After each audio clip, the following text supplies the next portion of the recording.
So diving right back into it, Urs, with the numbers today, we're going to be talking about the infamous Fed meeting that took place this week.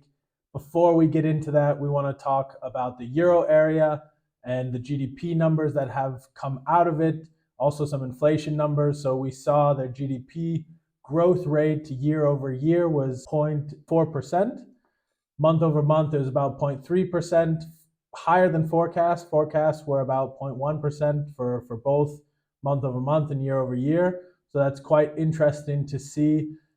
Maybe we can kind of break down what we're seeing in the Euro area. Yeah, I mean, it's interesting to see that it is growing again, but to be honest, it's coming from a very low level and it still stays at a very low level. I mean, we were kind of surprised when the GDP numbers of the US were much lower than expected and they were still about 1.6%. But it does also show, I mean, once you're like at such low levels, it usually shows some signs of relief again, that it goes into another direction. And we also see that in Italy, for example, they showed quite strong GDP figures, which is a little bit of surprising because Italy was or is oftentimes seen as kind of a weaker economy with a lot of debt, a lot of issues going on. But it seems like that for a couple of years now already, that there is more and more improvement going on in Italy, which helps the European Union in general to grow further. And then on the other side, you have, like, I guess, the biggest economy of the European Union. You have Germany, where GDP growth in the first quarter was quarter over quarter 0.2%, and then year over year minus 0.2%. So you see that there is still some kind of recession going on. They are still like shrinking a little bit. And so it will be interesting where this whole thing is going. But I do believe, since we are on such low levels, that we have, or at least are close to a stage where it will be leading into a rebound. Yeah, and looking at kind of the average of the GDP, I guess, growth rate year on year in the Euro area from 1995 to 2024, the average is about 1.59%. So it kind of gives some context to where they stand at 0.4%. So they're still kind of struggling, but it's interesting to see, as you mentioned, Italy kind of reversing roles and starting to show a little bit more of a robust economy, and Germany struggling, trying to pull out of it. They actually, the Euro area released their inflation numbers as well, which showed inflation remained pretty steady. Actually, it didn't really tick up so much.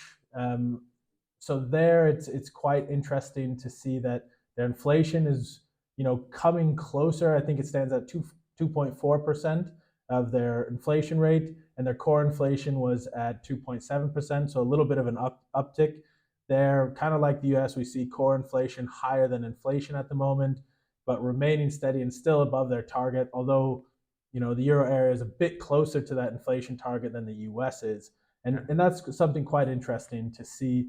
I think also they're trying to get a picture of the European continent. We have the Euro area, but Switzerland kind of exists outside of that. Inflation numbers actually came out from Switzerland. So maybe we could kind of talk just quickly about that. Yeah, definitely. With the European Union, it's interesting that their inflation figures, they started to increase dramatically after it started in the US, but now they are coming back much quicker than in the US. So it seems that like the cycle itself shows a little bit of a shorter period, but on the other hand, a little bit more extreme. So it is interesting, like seeing inflation coming down that much, but we will see whether they will be able to achieve this last 0.2, 0.4% going back to the 2% target level.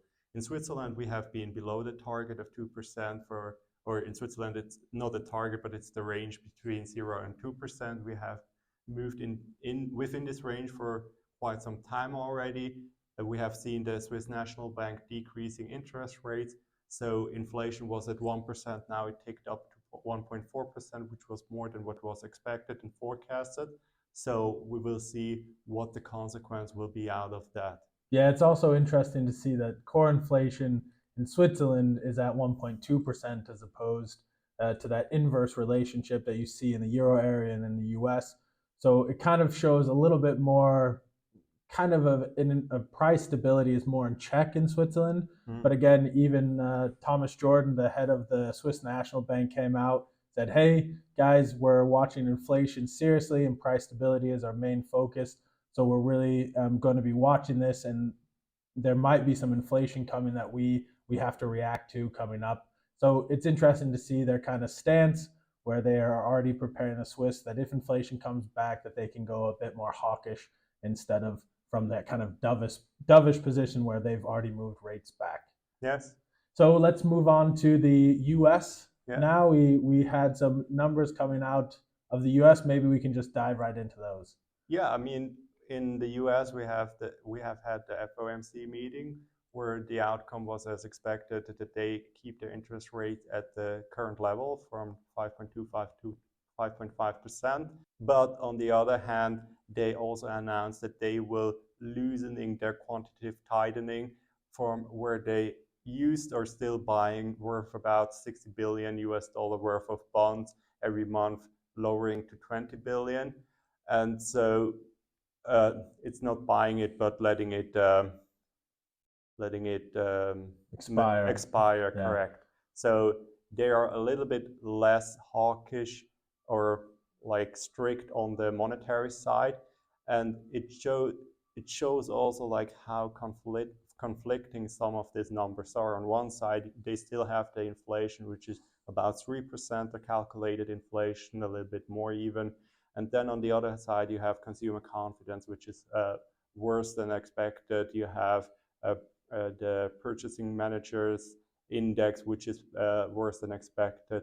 But then you also have unemployment rate, which is higher than what was forecasted. So there we are back to 3.9%. It's a slight uptick, but it shows that like the economy is not doing that well, but still measuring or taking into consideration some measures as the CPI, the consumer price index, it is still too strong, and it's not the correct time to also already starting loosening on like the interest rate levels. Yeah, and I think that's an interesting thing. You know, we've talked here a bunch about some of the cracks we were seeing underneath the surface. Yeah. And it's interesting to see that maybe some of those cracks are starting to boil to the top so that the paint isn't really covering them anymore. We'll see if it keeps going, you know, with the unemployment numbers coming out just recently, right before we started this, you know, higher than expected. Again, not hugely higher, but you know, still something to be concerned about. That was the big figure that they were saying, hey, we can keep interest rates higher because unemployment's not going up. Now we see it start to tick going up. You know, initial jobless claims were actually not anything surprising, but at the same time, jobs openings weren't either. They were down as well. So, you know, we kind of see a little bit of these conflicting numbers, and the Fed trying to kind of balance that is quite interesting. Yeah. And the move to take away the quantitative easing is quite surprising for me personally, that they would decide to do that, because that also has an effect on how you can kind of take some of the currency out of the market to try to reduce inflation a bit, or at least the effect on the purchasing power of the dollar. Yeah, I think the main issue is that they really don't want to crack the system. They really try to still achieve a soft landing. But while a lot of investors or a lot of experts were quite confident and optimistic about that, I think it will be more and more challenging to achieve this goal. Yeah, I agree with you. So with that, next week, what we're going to be looking at is the Royal Bank of Australia has their interest rate decisions. That will be quite interesting to see. We'll also have the Bank of England, also a country that has been in some economically challenging times. Yeah. So that will be quite interesting to see what they do. And then we have the growth rate of the US GDP, of the UK as well. So see you next week. See ya.